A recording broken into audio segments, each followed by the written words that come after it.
let's just say you're into feeding homeless people or volunteering at a place once a month where you serve food.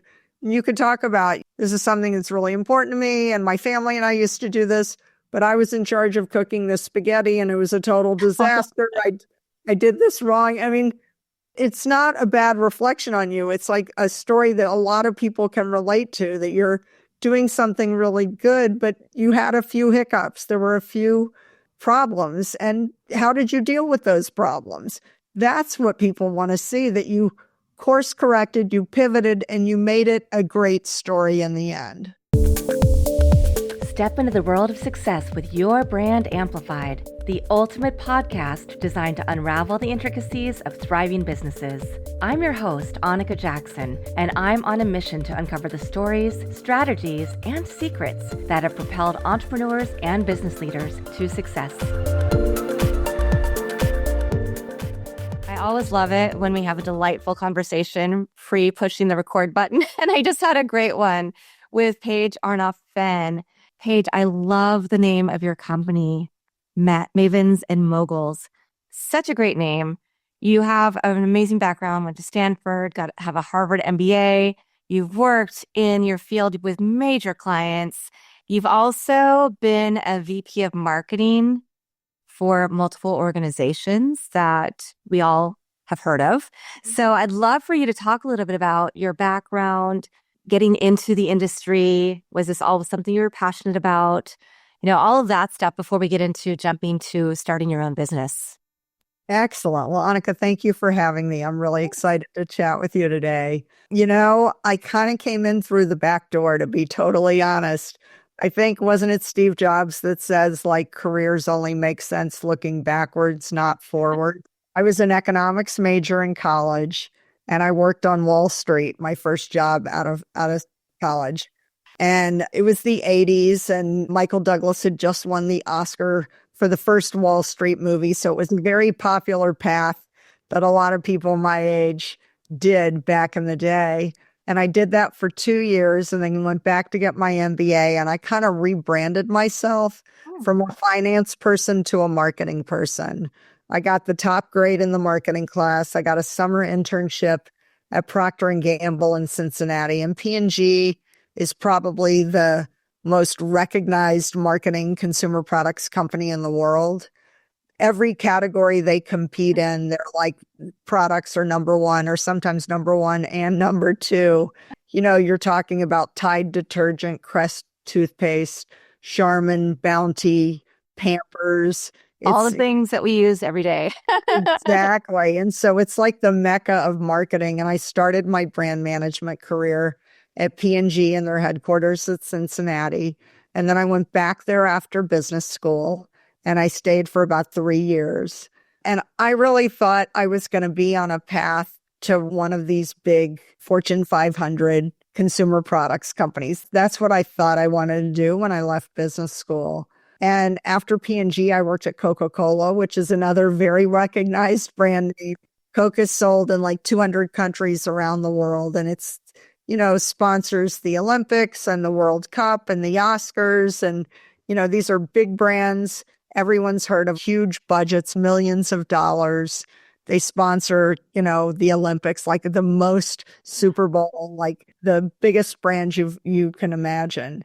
And that really was what I thought I would be doing for the rest of my career. But when the internet started taking off in the mid-90s, it was like a shiny object I just couldn't get my eye off of. I was so distracted by the internet 1.0 and all these startups and companies raising lots of money and doing all this innovative marketing and internet related, as opposed to the more traditional media, which I was familiar with, print, radio, television, billboards, outdoor.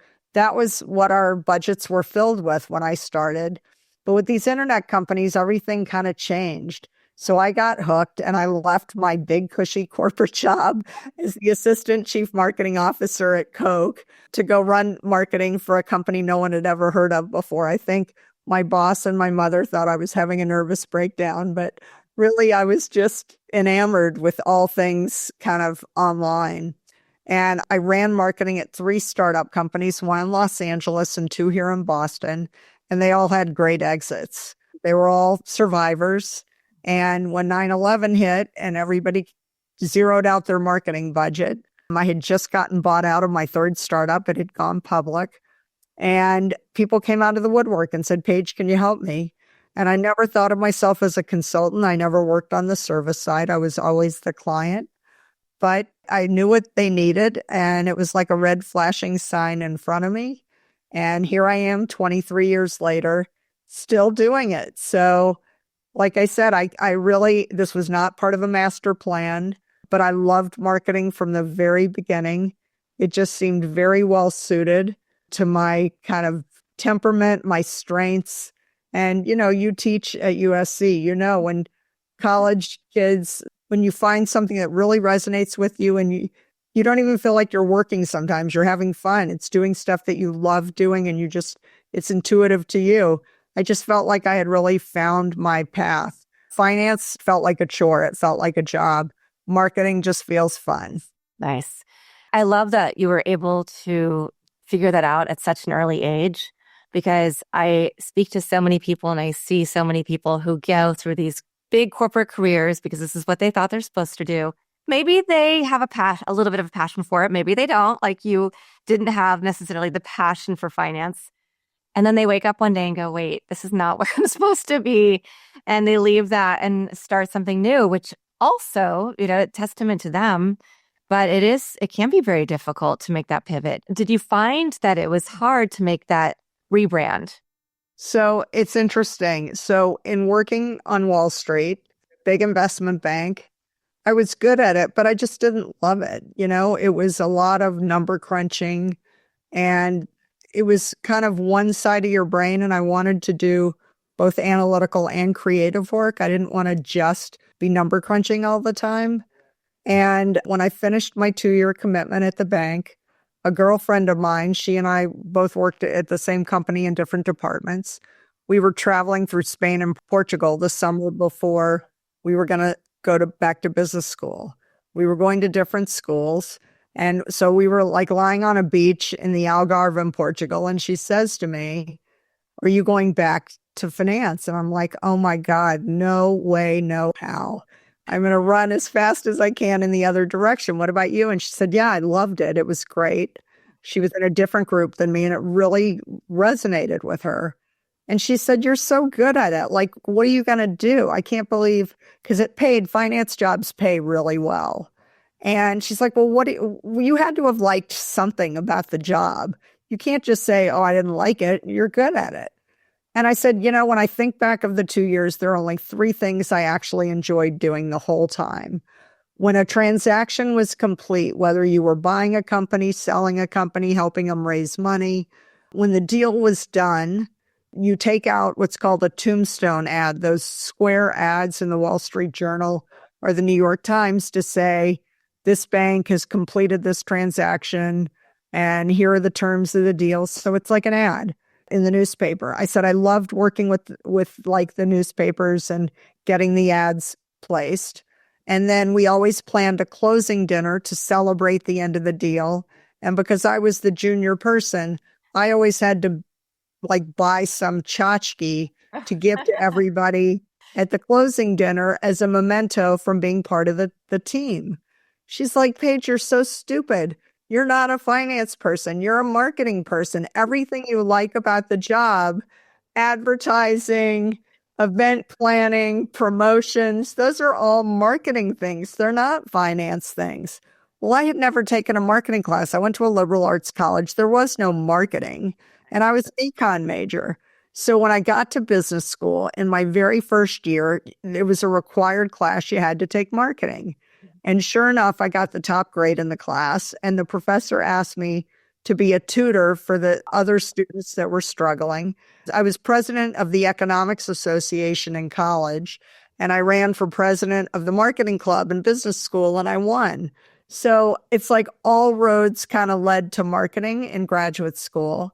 And she was absolutely right. I was really good at all these marketing things. So I knew that my first summer, but business school is a 2-year degree.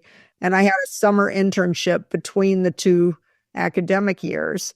And I got a summer internship at P&G in Cincinnati. And I loved it. And I thought, this is really what I was meant to be doing. The funny thing is, so finance jobs pay really well. Marketing jobs in the Midwest don't pay that well. So it was a little bit of like, swallowing your pride and realizing like, when I graduated from business school, except for the people that went into nonprofit, I could have been one of the lowest paid people in the class. And that was okay because I had found a job I was really excited about. And the truth is, as I moved up the chain, I did fine economically, financially, maybe I'm not a hedge fund manager making billions of dollars on Wall Street, but I have had a very successful and lucrative career. But it wasn't the money that drove me. It was the content of the job. So I'm really fortunate that my girlfriend kind of saw very clearly what my strengths were and where she pointed me in a direction that was so great. And what I guess the biggest surprise to me, given my big business background, I didn't know if I'd like doing it for startups or on my own. And I've loved it even more than the big companies. The big companies have a lot of hierarchy and structure, and, you have to kind of move up the ranks in a very hierarchical way. And I was good at that, but I didn't love it. I really loved the more seat-of-your pants, entrepreneurial startup marketing. When you're a P&G and Coke, when you do market research, it can take 6, 9, 12 months. When I was there, if you do that with an internet company, the company's going to have died by then. You don't have a choice. And, when you've got huge budgets and a lot of time, you talk to sometimes thousands of customers or clients. And it's like statistically significant research. For startups, you're intercepting people on the street, asking them questions. And, you're literally making decisions based on a few data points or maybe a dozen or maybe at most 50 or 100 people. It's not statistically significant, but because you're dealing with an online business, you can quickly pivot. If something's not working, if people aren't clicking, you change your message, you change the headline, you can read the tea leaves the next day and, try again. So I love the fast pace and nature of the online marketing, how you really could test your mettle every single day. Yeah, I relate to a lot of your story. I was living in San Francisco in the late 90s, early aughts, and working for Future US, which published Business 2.0. We were a traditional publisher. It was before magazines, we'd have articles online because, of course, the internet was so new and shiny, but we still had chat rooms. And I just remember because I did launch marketing for publications, and I would go into chat rooms to find people that I thought would be good promoters, right? So it's like the very early days of influencer marketing and brand ambassadors. But we also had a CD that came with the magazines that had ads and that had, music or video game demos and things like that. So we were dipping our toes in. It was a really fun time.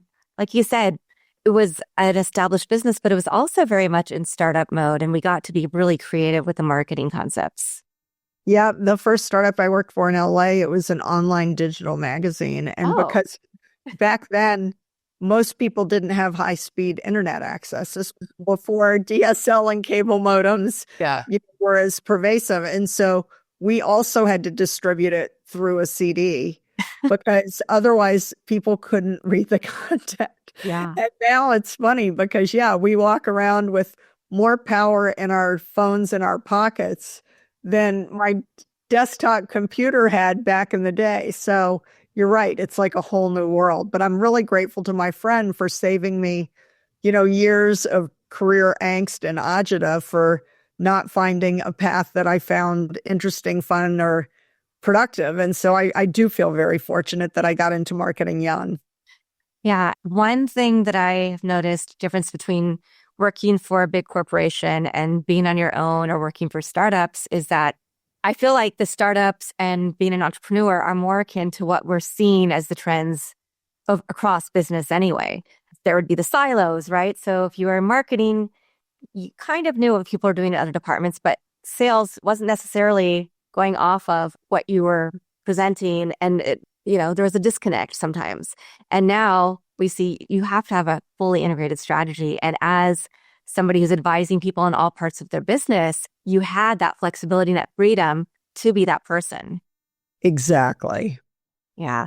So what is your favorite part of marketing? You've talked about advertising, you've talked about the tchotchkes, the events, branding. You're an expert in all of these areas.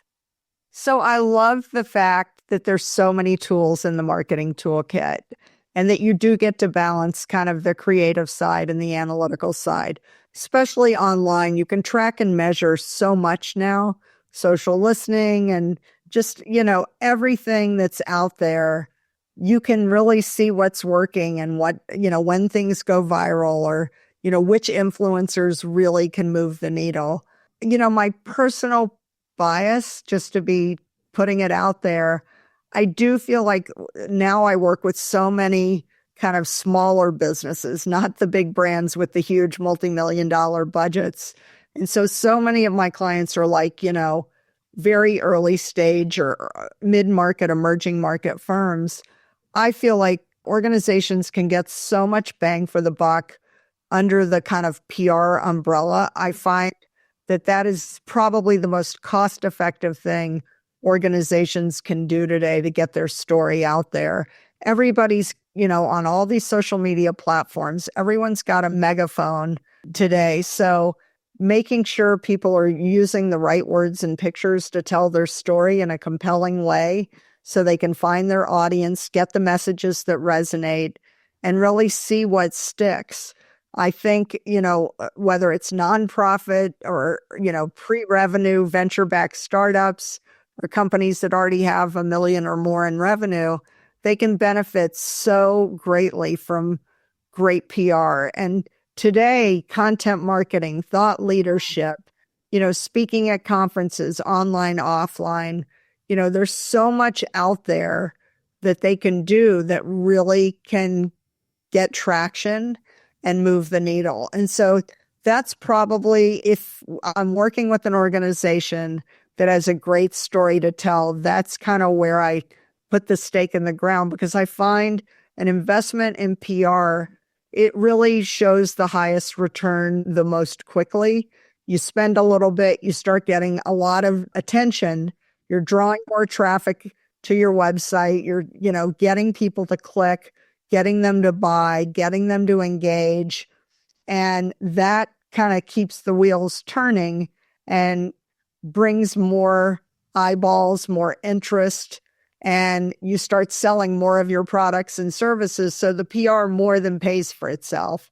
And then once you do that, you've got money to do other stuff. But before you kind of, flip the switch on PR, you have to make sure you've got a good website, because if you're bringing people to the website and it's a mess, it's not stable, it's not robust, the messaging is off, it's confusing, they don't follow the breadcrumbs, it's crashing, or they're not able to kind of connect and buy what you're selling, you're wasting your money, because, you're spending your energy, your time, your money to get them there, and then you've lost the relationship.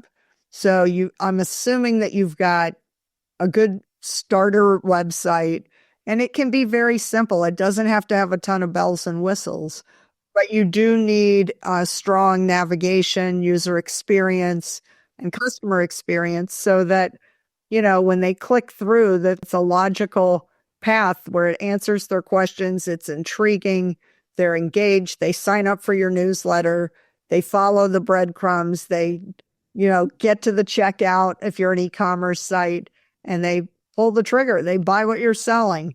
If all you need is just more visibility, more awareness so that they can do that, that's when the magic really happens. Yeah. It's so funny because the most recent time that I started a PR firm was, when I moved back to LA from Houston a few years ago, and it did really well. pretty quickly because I worked with small startups. Some, maybe were doing friends and family rounds or maybe doing their first full round of funding. But it was people come to me and say, I want PR, but maybe they had a website. Maybe they had like that, maybe wasn't great. Maybe they had a logo. Maybe they'd reserved the social media or not, but they didn't know who they were as a brand. So I feel like it's so fundamental to understand who you are, what your values are. And I use this for personal or professional branding, right? Because every decision is so much easier if you have a strong foundation. Then we also are better able to sell the story, whether it's through digital advertising, marketing, social media, through, PR. And I really appreciate that you brought up PR because I think people also misunderstand what it is today. It's not just spending tens of thousands of dollars to hopefully get an article. It's reviews. It's user-generated content. It's what other people are saying about you when you're not in the room. All of those things are part of that landscape now. 100%. That is so true. And yeah, I mean, it's interesting because you've probably seen this too, where people come and, they want the equivalent of the master suite on the third floor. Yes. They come to you and they're like, here's what I want. And it's like, without a strong foundation, you can't build the house and get the master suite on the third floor. Like, start with a really solid foundation.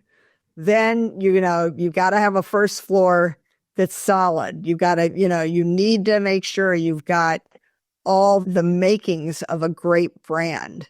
And great brands are built kind of from the inside out. And you want the right leadership team, you want the right employees, and, you want them to understand what the key messages are, what the benefits are of the product or service. Because if the employees are in sync and they're happy, they're going to be magnets for the customers. And the customers start coming and then they're very happy and they become champions. And like you said, they write reviews, they give you testimonials, they start blogging or tweeting or whatever and talking about you in a way that you can't control. And, you want to go viral for all the right reasons. Yeah. If you do that, then you've got the dream house with the master suite on the third floor, but you can't start there. That's the goal that you're building to get to. But without all the kind of, hard work up front, getting those right words and pictures, getting the right messages, focusing on benefits, not the features. I mean, I think a lot of products and services want to show you all the shiny objects that are just a distraction. People don't care. They care about themselves. How are you saving them time, saving them money? Is it more convenient? What is it about your product or service that's of benefit to them? That's what they want to hear about. So, it's important not to get too far ahead of yourself and to stay focused on kind of the business goals, not look too internal along the way. You will lose the opportunity and you get one chance to make a great first impression. So don't blow it. Because if you have to get them to come back and look again, it's going to take a lot of time and a lot of extra money. Mm-hmm. So try and, really stay focused and make your first impression fantastic. And that will lay a great groundwork for an awesome marketing plan. Yeah. I wanted to go back actually at this point and ask about the name of your company. How did you decide what your brand was going to be? Because a lot of people, will put their name in their brand. You chose to say Mavens and Moguls, which of course is a brilliant name. But when you were going, okay, I'm going to go launch my own company, what were some of those steps that you took to decide, here's who I am, so here's what this is going to look like? Yep. So I knew from the get-go, I did not want my name as the company name. It was always to me about the network effect of the people that I am working with, the team that I bring to the table. I jokingly referred to the women in the group as the marketing mavens and the guys in the group as the marketing moguls, as I was just assembling the team. And so my working name, before we even went live, when I'd email the handful of people I started with, I'd be like, hey, Mavens and Moguls, I'm having a meeting today, blah, blah, blah. Here's who I'm talking to. And behind the scenes, I'm working with a college friend of mine who wants to learn how to build websites. So she's building our first website. And as a placeholder, I just threw in Mavens and Moguls. But coming out of P&G and Coca-Cola, you have to test things with your customer. You can't just throw out a product with a name or a service and, not test it. So I sent out kind of an internet, email survey to about 100 people, potential clients, potential referrers, gatekeepers, lawyers and accountants, people that might have small businesses that might need marketing, some investors, VCs, private equity people who might recommend or refer their portfolio companies to us. And I put together a long list of possible names. I did not include my own, Paige and her friends. Like, I didn't want anything like that. But I had some very kind of serious proper names: integrated marketing solutions, strategic marketing advisors. But one of the things, as you said, what's the value prop of the brand? Who is the personality? What's this persona? So one of the things I had said in my blurb that I sent out over email, I called it Company X. Company X is a strategic marketing consulting firm. Company X can help you do anything a marketing department, ad agency, PR agency, or market research shop does on an as-needed or outsourced basis. And, here are a bunch of names. Basically, I want to make sure that we are the not your father's Oldsmobile version of marketing firms. I didn't want to be a boring company that just sounds like everybody else's consulting or agency. Then I had the list and I said, just scan the list. If you see any names you like, really strong or really weak, please respond and let me know. And I sent it out to a bunch of people and I said, you can share the survey, and just by this date, please respond. To my absolute delight and shock, Mavens and Moguls was on the list, and it came back as a very popular name. Like, it was definitely in like the top 5 and top 10 of almost everyone who responded, except for 3 people. One person said, I really like the name Company X that you had. And I'm like, that wasn't a choice. That was a fill in the blank. So I ignored that person completely. Another person said, I actually don't like any of the names on the list. Like, I guess you could pick whatever. And then another person said they picked one of the names. And he said, by the way, whatever you do, don't pick Mavens and Moguls. That's a really stupid or silly name. But, any of these 2 or 3 are fine. And I thought, well, that's kind of interesting. The overwhelming majority thought Mavens and Moguls was a great name and it fit all the criteria. And then I had 3 people who either didn't pick it or one who said, don't pick it, whatever you do. Well, the don't pick it, whatever you do, 2 days after he had sent me the email, he called me back and said, okay, is it too late to change my vote? And I said, no, I'm just tallying them up. I gave people till the end of the week. Why do you ask? And he said, well, it's interesting. I don't even remember what name I picked, but I can't get that stupid, silly name that I didn't like out of my brain. And you had said one of the criteria was you wanted to break through and be memorable and not be your father's Oldsmobile. I think that actually is a pretty good name now that I think about it. So that sealed the deal for me. Amazing. At that point, I knew Mavens and Moguls was going to be our name. And Maven is a Yiddish word for expert.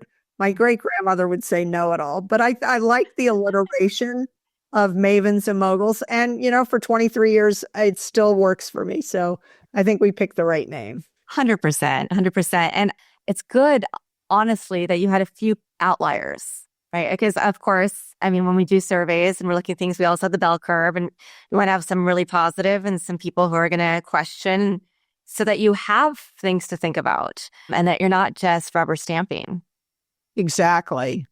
So I know one thing that people often do is also think they need to be everywhere all the time and all things to all people, instead of honing in on who is your target demographic, psychographic, where are they reading, interacting, right? So I usually recommend to people, particularly students, because a lot of times they're coming up with new companies. Some of them want to be entrepreneurs. Some of them want to be entrepreneurs or would be better suited for that.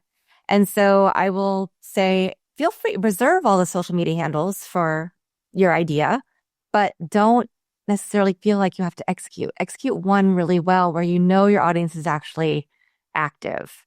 So I'd love to hear a little bit about your thought on social media, blogs, all of those different techniques that we have. So I agree with you 100%. You cannot stand for more than a few key things. And you really want to own specific real estate in your client's or customer's brain. And so you need to pick just a couple things that you do really well, that you do better than anyone else, any of your competitors. And you need to reinforce that in everything that you do. And I agree. I tell my clients all the time, do not spread yourself too thin. You absolutely should not be on every social media platform because you're not going to do it well. And you need to think about what is really showcasing you and your strengths in the very best way. If you like to blog, then by all means, set up a blog. But that's a huge commitment because you have to feed that beast on a regular basis. And what happens is, and I'm sure you've seen this too, is somebody gets all excited and they set up their blog, and the first week they post like 3 times and, they're really excited. And then the next week they're a little busier. They post once and then they're going on to a conference or a trade show. So the following week they're traveling. They don't have time. Then they come back, they're buried. And then 2 weeks later, they get another post up and it's all kind of frazzled and non sequiturs. And they're not commenting if anybody responds. They ignore the comments. What that does is it dilutes your brand because it's basically telling your audience, I'm flaky. You really can't depend on me.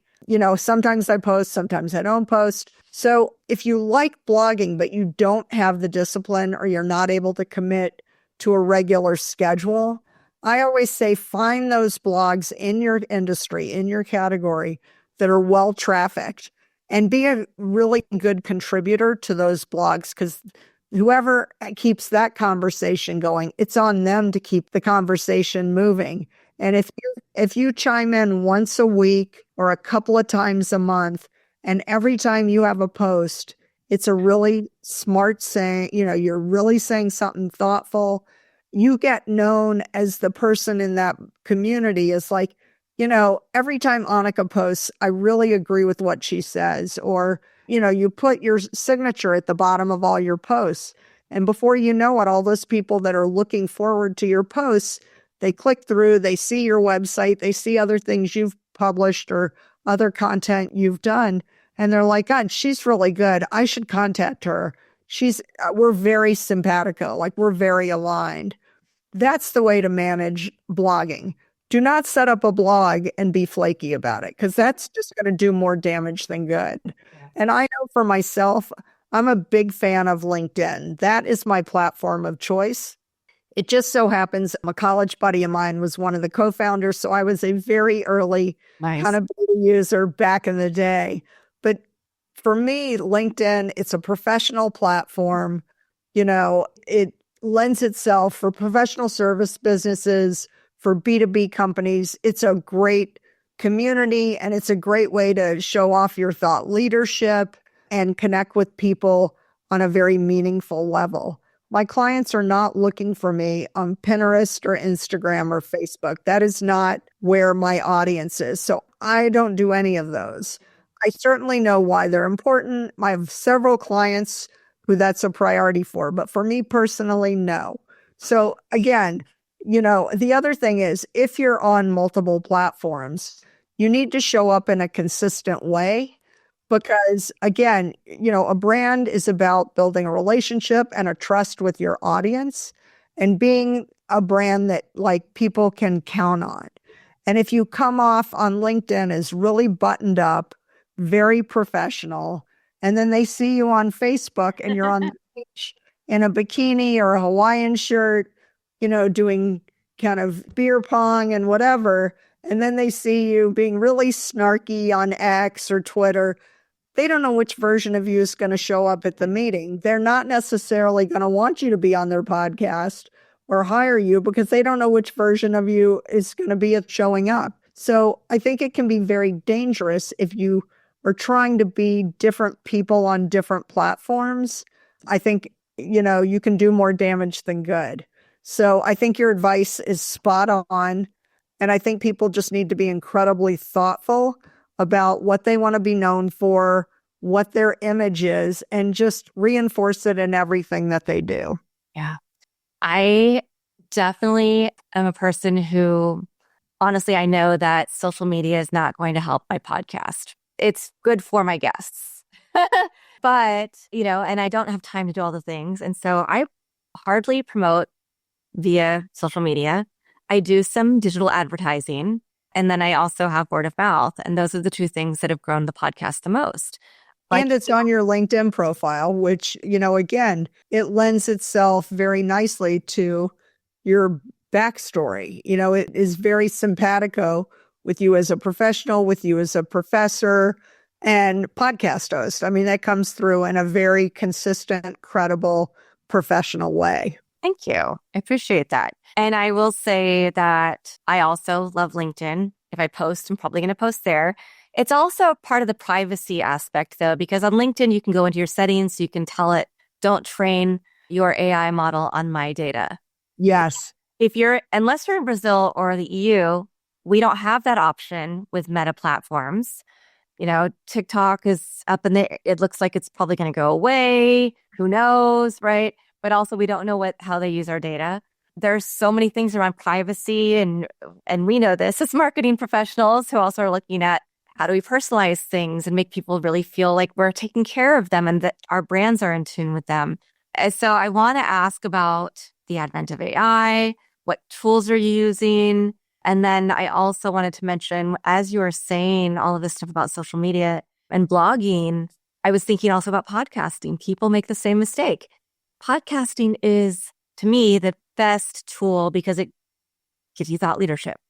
It also gives you a lot of content that you can use as a blog post, social media content. You can you can repurpose so many times, so many ways. Yeah. You get a lot of value, a lot of bang for the buck. I completely agree. But you have to be consistent. Right. No. And people get burned out. Right. No, it's work. And if people think they can kind of be willy-nilly about it, I'll do it for a few weeks and then I'm not going to do it for a while.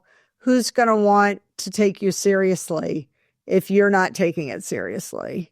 And, it's a great platform for you. I mean, if you look on your site, you can see the variety, the breadth, the depth of people you talk to and all the different areas that you touched, which you can, again, kind of relate back to so many of the interests and themes that you maybe teach or talk about or whatever. So, the artificial intelligence question is a really timely one because it kind of feels like it came out of nowhere and then all of a sudden it's everywhere.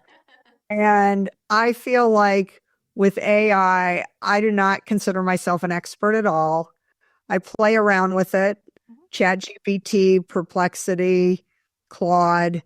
But for me, it's more brainstorming, it's idea generation. But, again, when I'm talking to my clients, I always say AI cannot compete with your kind of stories, your humor, your voice, your experience, your war stories. That's where people emotionally connect with you and your brand. So if your competitors are heavy on the AI, they have a lot of robotic, generic content that sounds like everybody else, and they're not breaking through the clutter. It's just noise. It's wallpaper. I am a big fan of making sure that your personality, your persona comes through in everything that you do and showing your humor, showing your vulnerabilities, the good, the bad, the ugly. People love the war stories. That's what they connect to. And that's something AI can't generate. They don't have that human kind of humanity, personal touch. And that, I think, is the killer application in the new millennium, if you will.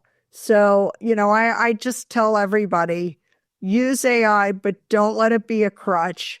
What people want is authenticity and authentic interactions, and you're not going to get that in an AI heavy environment. Yeah. So don't forget what got you here, all the war stories, all the ups and downs, when it blew up, when it failed. That's what gets people, like, that gets their attention. That's what they connect to.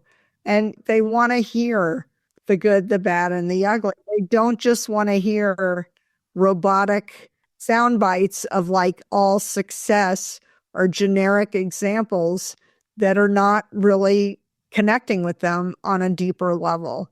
So I think you've got to be aware and, get training, and don't be scared of AI, but don't overly rely on it either, because I think that could, again, it's just going to help you blend into what everyone else is saying and doing and not stand out.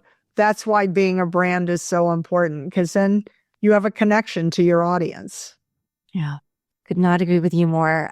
To me, it's for menial tasks. It's for time saving, where for instance, this week I created a 7-week campaign for a foundation, right? And it's 6 weeks of one teaser email a week, and then 1 week of daily emails for the giving campaign.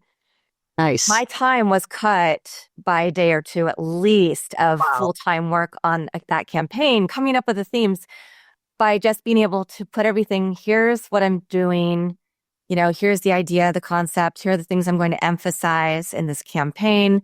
Please create a timeline working backwards for me. Then I could tinker with it to make it, right. You don't just take it straight out of AI. You have to go, okay, this doesn't really work for me. Let's change this. And then, all right, what are some of the themes that I should use for the teasers based on what I've said? Right. So it gave me some ideas. It's not writing everything for me. I'm going to do that. But it gave something really quick that I could turn around and present and get sign up on, and that I can get to work on everything else. And that's something that, it would have taken in the real world even longer probably than 8 to 10 hours of work.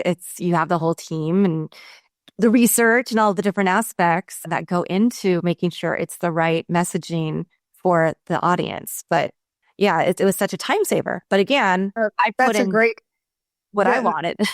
That's a great case study. That's a good use case.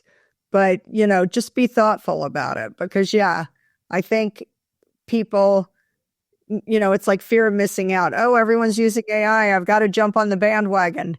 Educate yourself. Learn what works. Learn what doesn't work for you.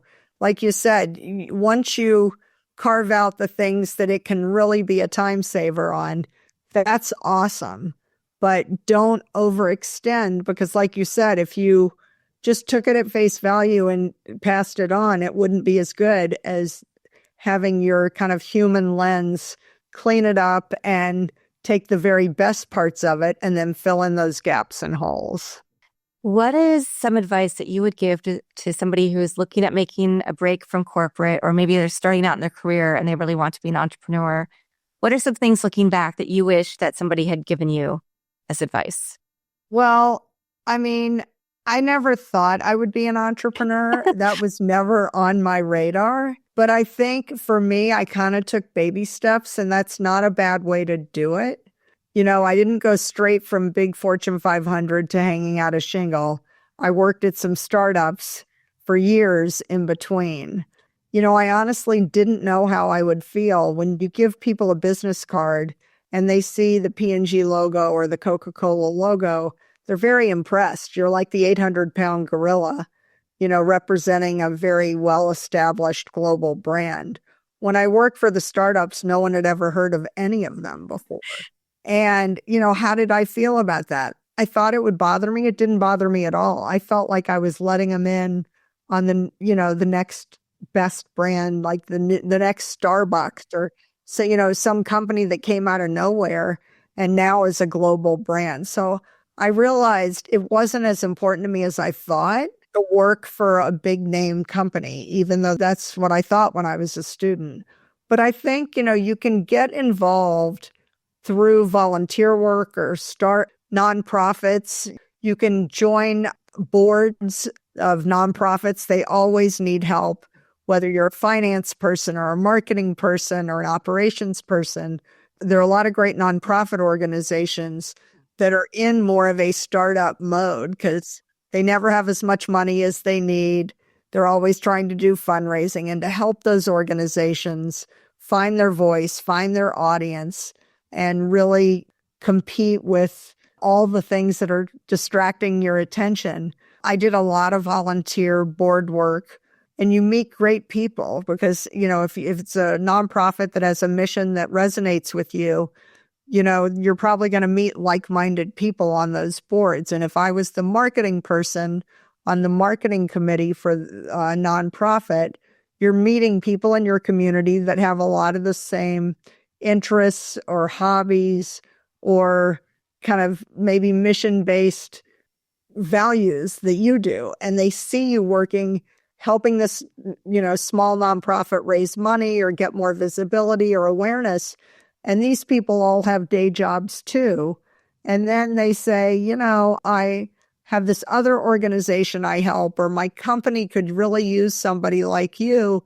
Can I make an introduction? Once you find kind of the lane that you're in, and it can spill over into hobbies, interests, volunteer things, and you start meeting other simpatico, like-minded people that pull you further in that direction. And I just think it's a great way to build your professional network and your professional reputation. And so for young people, when you're first starting your career, whether you've got your job or you're looking for your job, I really find like the more you give, the more you get. So if if you've got a lot of time, you're not that busy professionally, or you're networking to find the job, get involved in organizations, whether it's about youth or sports or education or healthcare. You're going to meet great people who will see you in a very positive light. And I find that you can find mentors, you can find people that have kind of walked in your shoes in a different way. And even if they don't become lifelong friends, they'll be great contacts for you to help you navigate the ups and downs and curves of a career. So the other thing, I think when you're young, you're very scared to fail. And I always tell young people, don't be scared to fail. You're in your learning mode, and just don't make the same mistakes over and over. I think we live in a world where, everybody wants to be perfect and show their best face forward on social media. Everything looks great and perfect. The photos, the postings, nobody's perfect. And again, what really resonates, I think, what really gets people emotionally connected is when you say, this was a disaster. Oh my God, what a nightmare. And that's what people kind of remember. That's what they want to talk to you about, those lessons learned. So don't be so quick to try and brush all that under the carpet. I would say you can do a posting and say, let's just say you're into feeding homeless people or volunteering at a place once a month where you serve food. You could talk about, this is something that's really important to me, and my family and I used to do this, but I was in charge of cooking this spaghetti and it was a total disaster. I did this wrong. I mean, it's not a bad reflection on you. It's like a story that a lot of people can relate to, that you're doing something really good, but you had a few hiccups. There were a few problems. And how did you deal with those problems? That's what people want to see, that you course corrected, you pivoted, and you made it a great story in the end. Yeah. That is just amazing advice. I keep saying this, but I couldn't agree with you more. I have really enjoyed this conversation. I definitely want to bring you back on, have further conversations. We didn't even get into talking about some of your clients and stories and ways that you've helped them in a more specific way, because there is so much, you just kept giving it good. So I really appreciate that, Paige. And I thank you so much. We, of course, will have the website URL in the show notes. And of course, I always ask, you have a favorite quote, mantra, family motto, verse, poem, some words that help you get through and keep you inspired. So one quote that has really stuck with me that I use a lot is people don't care how much you know until they know how much you care. And I think that it's been attributed to a lot of people. I think Teddy Roosevelt gets credit for it, but I really think that's true. I mean, don't try and impress people with how smart you are, or, it's really just show people you care. I mean, again, back to the artificial intelligence conversation we had, show your humanity. I think that's what people relate to. That's what the human connection is all about. And I think when people know that you're in it for the right reasons, you have a heart, you have a brain, and you're doing it for like the right reasons, you're putting yourself out there. It's not always going to be perfect. It's not always going to go your way, but you're giving it your best. And sometimes you end up with egg on your face, but then you can kind of laugh and explain what happened and what you learned from it and how it's not going to happen again. And that's really, I think, what matters. That's the human element that people crave. That is a quote I always kind of come back to when I feel like I'm kind of talking too much or trying to impress people too much. It's like, wait a minute, just show them that you're human, show them you care. That's really what they're going to remember. Yeah. So many times we try to lead with our expertise and our knowledge and prove ourselves, like you said, and that's not the most helpful. So exactly, that's really great advice. So thank you so much for being here on Your Brand Amplified. And thank you for having me. I've loved chatting with you today. Likewise. And this conversation that we're having, of course, it's the beginning of the new year. I think it's really important for people to just be refreshed and remember what it means to have a brand and how to execute it properly. And you've given us some great advice and building blocks for that journey for everybody who's listening and myself. So thank you. Happy New Year. Happy New Year. And to everybody who is watching this episode or listening to it, Happy New Year to you as well. Thank you so much for listening to our conversation. I'm here with Paige, Arnof-Fenn, Mavens, and Moguls. I'm Annika Jackson. I'll be back again with another amazing guest very soon to share their journey, their story, and some advice to help make your life and your work a little bit better. Thanks for listening or watching to this episode of Your Brand Amplified. Don't forget to leave us a rating or review on your favorite podcast listening platform. And if you want to learn more, check us out at yourbandamplified.com.